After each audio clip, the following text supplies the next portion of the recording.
Indian IT മേഖല വലിയൊരു ക്രൈസിസിലൂടെയാണ് കടന്നു പോകുന്നത്. 2025 അവസാനത്തോടെ നിഫ്റ്റി IT ഇൻഡെക്സിൽ ഏകദേശം ഒരു 10 to 15% വരെ കറക്ഷൻസ് ആണ് രേഖപ്പെടുത്തിയിരുന്നത്. ഇതൊരു സാധാരണ മാർക്കറ്റ് ക്രാഷ് ആണെന്ന് ചോദിച്ചു കഴിഞ്ഞാൽ അങ്ങനെയാണെന്ന് പറയാൻ പറ്റത്തില്ല. നമ്മുടെ IT ഭീമന്മാരായ TCS, ഇൻഫോസിസ്, വിപ്രോ ഇവരുടെയൊക്കെ അടിത്തറ ഇളകുകയാണോ എന്നാണ് ചോദ്യങ്ങൾ വരുന്നത്. ആർട്ടിഫിഷ്യൽ ഇന്റലിജൻസ് അഥവാ AI വന്നതോടെ ഇന്ത്യൻ IT ഇൻഡസ്ട്രി അവസാനിക്കാൻ പോവുകയാണോ, നമ്മുടെ പൈസയും ജോലിയൊക്കെ സേഫ് ആണോ എന്നുള്ള ഒരുപാട് സംശയങ്ങളാണ് ആളുകൾ ചോദിക്കുന്നത്. എന്തായാലും 2026 ഈ ഒരു IT തകർച്ചയുടെ ഒരു ഇൻഡെപ്ത് സ്റ്റോറി നമുക്കൊന്ന് പരിശോധിച്ച് നോക്കാം. വീഡിയോ മുഴുവനായിട്ടും കണ്ടു നോക്കുക. മാത്രമല്ല ഈ പേജ് ഒന്ന് സബ്സ്ക്രൈബ് കൂടെ നിങ്ങൾ ചെയ്യുക.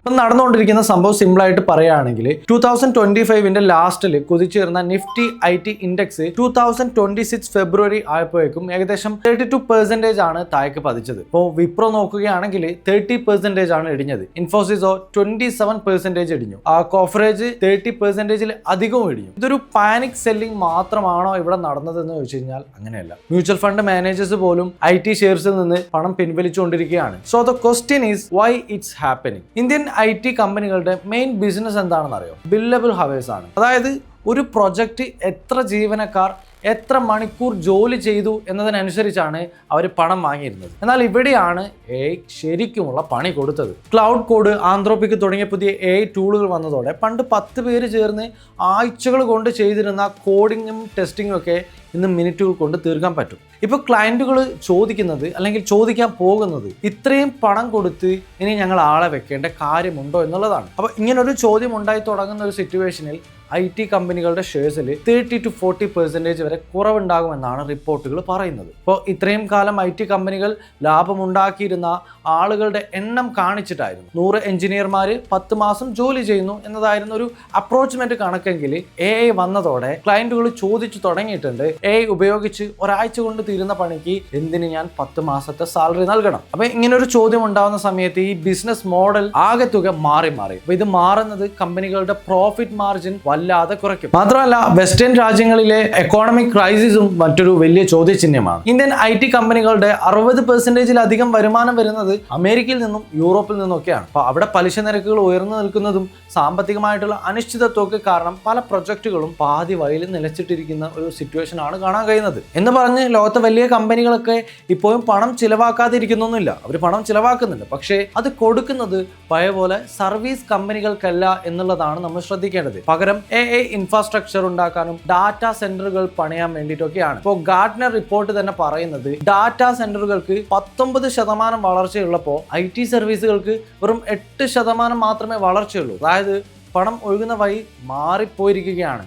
കൂടുതൽ പണവും ഈ AI റിലേറ്റഡ് ആയിട്ടാണ് ഒഴുകുന്നത്. അങ്ങനെയാണെങ്കിൽ ഇതിൽ നിന്ന് മനസ്സിലാക്കേണ്ട ഒരു കാര്യം, പുതിയ വരുന്ന കുട്ടികൾക്ക് IT ജോലി കിട്ടാനൊക്കെ വലിയ പ്രയാസമായിരിക്കും. ഇന്ത്യയിലെ ടോപ്പ് 5 കമ്പനികൾ 2026 ആകെ ജോലിക്കെടുത്തത് വെറും 1000-ൽ കുറവ് ആളുകളെ മാത്രമാണ് എന്ന് പറഞ്ഞ് ഭയപ്പെടേണ്ട ആവശ്യമില്ല. ഇവിടെ ജോലി തീരെ ഇല്ലാതാവുന്നില്ല. പകരം സ്കില്ലുകൾ മാറുകയാണ്. ഇപ്പോൾ AI ഉപയോഗിക്കാൻ അറിയാത്തവർക്ക് IT ഇനി നിലനിൽപ്പില്ല എന്നതാണ് സത്യസന്ധമായിട്ടുള്ള ഒരു കാര്യം. അതുകൊണ്ട് തന്നെ TCS പോലുള്ള കമ്പനികൾ ലക്ഷക്കണക്കിന് ജീവനക്കാരെ ഇപ്പോൾ AI ട്രെയിനിങ് നൽകി മാറ്റിയെടുക്കുകയാണ്. അപ്പോൾ IT തീർന്നു എന്ന് ചോദിച്ചു കഴിഞ്ഞാൽ ഒരിക്കലുമില്ല. ഇന്ത്യൻ കമ്പനികൾ വലിയ രീതിയിൽ തിരിച്ചടിക്കാൻ തുടങ്ങിയിട്ടുമുണ്ട്. ഇപ്പോൾ ഇൻഫോസിസിന്റെ കാര്യം നോക്കുകയാണെങ്കിൽ അവരുടെ ടോപ്പാസ് പ്ലാറ്റ്ഫോം വഴി മിക്കവാറും എല്ലാ വലിയ ക്ലയന്റുകൾക്കും അവരവരുടെ AI സേവനം നൽകിക്കൊണ്ട് വരുന്നുണ്ട്. ഇനി TCSന്റെ കാര്യം നോക്കുന്ന സമയത്ത് AI വഴി മാത്രം ഏകദേശം $1.8 ബില്യൺ വരുമാനമാണ് അവരുണ്ടാക്കുന്നത്. ഇനി വരാൻ പോകുന്നത് ഔട്ട്കം ബേസ്ഡ് പ്രൈസിംഗ് ആണ് എന്നുള്ളതാണ് ഞാൻ പറഞ്ഞു വരുന്നത്. അതായത് ജോലി തീർക്കാൻ നമ്മൾ എത്ര ടൈം എടുത്തു എന്നതായിരിക്കില്ല,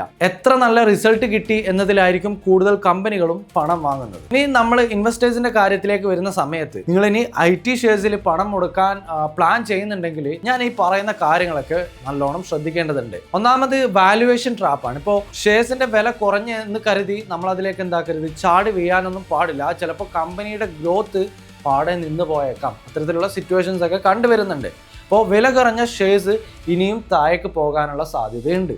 ഇതിനെയാണ് നമ്മൾ ഫാളിംഗ് നൈഫ് എന്നൊക്കെ പറയാറുള്ളത്. മറ്റൊരു കാര്യം എന്ന് പറയുന്നത് ഡിവിഡൻഡ് കുറയാനുള്ള സാധ്യതയാണ്. ഇപ്പൊ ലാഭം കുറയുമ്പോൾ TCS, ഇൻഫോസിസ് പോലുള്ള കമ്പനികൾ നൽകി വരുന്ന വൻകിട ഡിവിഡൻഡുകളും ബൈബാക്കുകളൊക്കെ കുറയാൻ ചാൻസ് ഉണ്ട്. ശരിക്കും ഇത് ലോങ് ടേം ആയിട്ടുള്ള ഇൻവെസ്റ്റേഴ്സിനെയാണ് നിരാശരാക്കുന്നത്. മറ്റൊന്ന് AI സർവൈവൽ റിസ്ക് ആണ്. എല്ലാ IT കമ്പനികൾക്കും AI മാറാൻ കഴിയില്ല. ചെറിയ കമ്പനികൾ, മിഡ് ക്യാപ്, സ്മോൾ ക്യാപ്പിലൊക്കെയുള്ള പുതിയ ടെക്നോളജിയിൽ നിക്ഷേപിക്കാനുള്ള പണമില്ലാത്ത കമ്പനികളൊക്കെ മാർക്കറ്റിൽ നിന്ന് കംപ്ലീറ്റ് ആയിട്ട് തുടച്ചു നീക്കപ്പെടും. ഇത് എക്സ്പേർട്സിന്റെ ഒപ്പീനിയനിൽ നിന്ന് ഞാൻ പറയാണ്, കംപ്ലീറ്റ് ആയിട്ട് അവർ തുടച്ചു നീക്കപ്പെടും. അപ്പോൾ ഇൻവെസ്റ്റേഴ്സ് എന്ത് ചെയ്യണം എന്നൊരു ചോദ്യമാണ് അടുത്തതായിട്ടുള്ളത്.